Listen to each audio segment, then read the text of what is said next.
ವಿಜಯಪುರದ ತಾಳಿಕೋಟೆಯ ಬಸ್ ನಿಲ್ದಾಣದಲ್ಲಿ ಬಸವ ಲಾಡ್ಜ್ನಲ್ಲಿ ವೇಶ್ಯಾವಾಟಿಕೆ ನಡೆಯುತ್ತಿರುವ ವರದಿ ಬಂದಿದೆ. ತಾಳಿಕೋಟೆಯ ಕೆಕೆಆರ್ಟಿಸಿ ಬಸ್ ನಿಲ್ದಾಣದ ಮುಂದಿನ ಬಸವ ಲಾಡ್ಜ್ನಲ್ಲಿ ದಂಧೆ ನಡೆಯುತ್ತಿರುವುದು ಬಯಲಾಗಿದೆ. ಬಸವನ ಬಾಗೇವಾಡಿಯ ಡಿಎಸ್ಪಿ ಶ್ರೀ ಬಲ್ಲಪ್ಪ ನಂದಗಾವಿ ಇವರು ತಮ್ಮ ಸಿಬ್ಬಂದಿಯೊಂದಿಗೆ ದಾಳಿ ನಡೆಸಿದ್ದಾರೆ. ಇಲ್ಲಿ ಜ್ಯೋತಿ ದೊಡ್ಡಮನಿ ಮತ್ತು ಮಾಲಾಬಿ ನದಾಫ್ ಎಂಬ ಮಹಿಳೆಯರು ಹಾಗೂ ಶರಣಪ್ಪ ಶಿವಪ್ಪ ಬಳ್ಳೊಳಗಿ ಹಾಗೂ ಶಿವಯ್ಯ ಮದ್ದಾಲಿ ಹಾಗೂ ಮತ್ತೊಬ್ಬ ಗಿರಾಕಿಯನ್ನು ಪೊಲೀಸರು ಬಂಧಿಸಿದ್ದಾರೆ.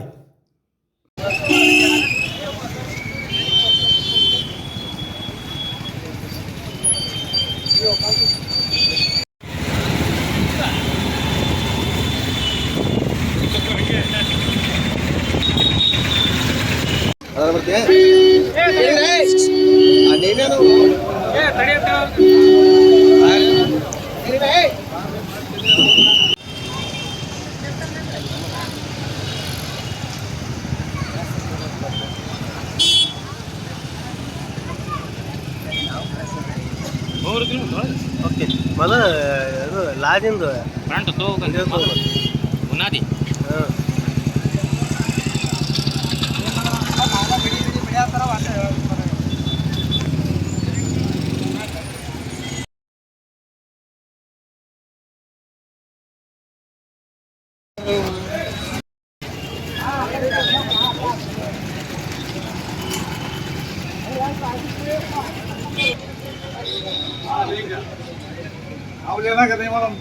नहीं दादा नीचे ही